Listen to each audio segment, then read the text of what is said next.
Hey, It's all right. I heard you have one of the most epic, like, world warehouse raiding stories of all time, like looting stories of all time. Because we've heard a lot of these stories from pros. Like there was a story of Pupecki, like Dill took had a one. ton, Dill like killed it. But you, all these guys. You trumped them all? I'm pretty sure I probably trumped them all. Oh my god.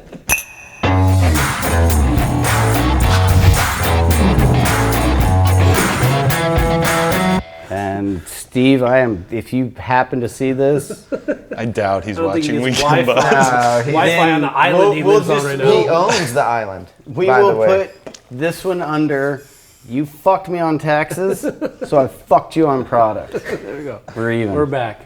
Like how much? Like how much is the most out of anybody who's ever looted? I don't know. I mean, I know Pupecki, all this. There was a lot of fucking stories, and I don't claim to know any of them, nor do I know. Am I gonna? Well, yeah, I'll fess up to this one, but I might. I don't know.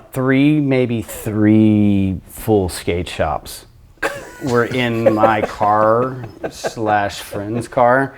I had a Honda. I bought it from fucking Gator right after he killed that bitch. You bought Gator's Honda? I bought Gator's. Oh, you're so wife's ashamed to say that. Honda. Like right when I moved out here, I was riding for GNS, and he was trying to get on GNS, and like I somehow linked up with him and was skating with him a lot. And he knew I was trying to get a car, and he's like, called me randomly one afternoon. He's like, "Come with me." I'm like, "Okay, what are we doing?" And we drove out to Temecula, behind some fucking grocery store. There's a Honda parked weird catty corner by this dumpster. I was like, what the fuck?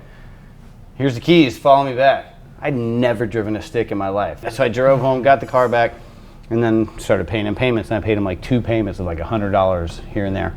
And then I remember skating the fucking mall curb at Vaughn's on El Camino. And Danny was there, and Danny's like, yo, Gator got arrested today. And I knew there was like weird shit going on when he went through his Calvary Chapel, all that shit. Like, so he murdered the girl and then went and tried to be normal Gator dude, and he was already fucked up. Were you in contact with him during that time? Oh, fucking hung out with him every day. Oh, like, I probably hung out with him like 3 days after he fucking put the bitch in the ground. Oh. Like, and he's a, Is whatever. that creepy feeling now? Or Now what? it is. It pisses me off because I had his back 100%. Like, this fucking Gator as a kid. Like, Yeah. it's fucking Gator, you know? And like, 17, 18, 19, like, you're looking at your idol, like, you're trying to make excuses for them for what they did, you know? Like that's that dude. Like, some must want, you know? Now looking back, I'm like, fuck you, man. You're a piece of shit. Yeah. You deserve to be where you are. I don't care how Sure. much you've sat in that fucking cell and all the shit you've gone through, whatever. That's what you deserve. That's what you get. There's someone You who's took not this here girl's anymore, life. yeah. Fuck you. Yeah. You deserve all of that. Yeah. So fuck you, and fuck you.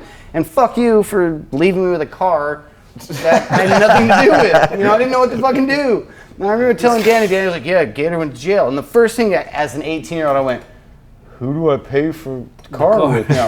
Danny's like, really? That's what you're worried about? And I was like, yeah, actually. Like, fuck, that dude's in jail. Like, what the fuck do I do? You know, and then I went into some long out, you know, drawn out shit. But like, I completely forgot what I was talking about. We were talking about the warehouse loot.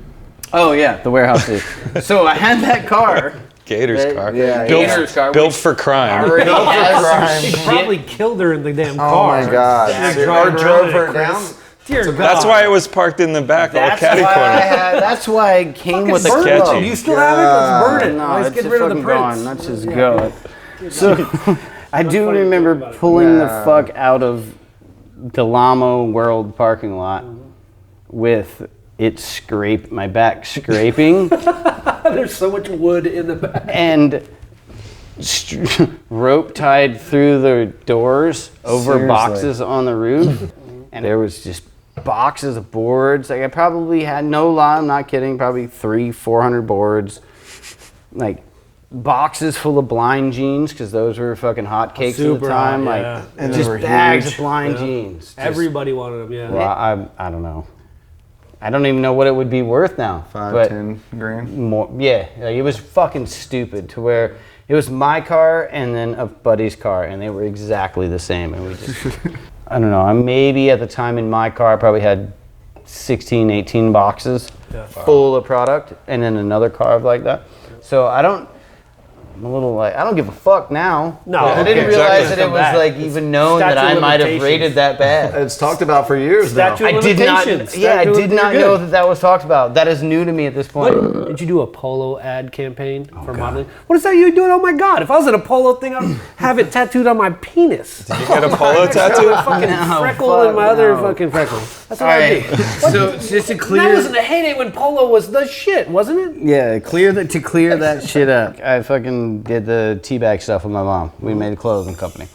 And I went and I remember going to LA and I fucking did it like 3 times. Oh, they want you for this movie or they want you for this or for that. But they want you. Because at the time you were this hunky dude with the long hair and a Fuck. beanie. What? I'm not trying to just- blow you. I'm just no, trying to tongue fluff ring. you a It little bit. sounds fucking But you had funny. the long Yeah. Fabio, not even Fabio, like hunkier than Fabio. Everyone Maybe copied Brad you. Pitt in that one movie. Yeah. And he would tuck it Legends up of with the his Fall beanie. Legends hair? of the Fall haircut. You were good looking long at one hair. time. Now look at you. Yeah, what the fuck happened to me? You're not hunky now. Now we're like on the same. If we went in the bar, me and you, I might have a chance. Me, 94 Markovich, I don't stand a fucking chance on earth. No way. All tucked in, and then you let the beanie out when you play a game of pool and you whip it like that. I'd be fucked. I'd be fucked. It would be done. Game over. I might as well walk home. Even like the slow-mo running out of tricks in the videos Oh was yeah, like all that sexy. shit. All that It's like- with the V-neck and shit before people had V-neck. What Dude, the you fuck is going on right now? I'm just telling you what I was I saw it witnessing. too. crushing. I was watching.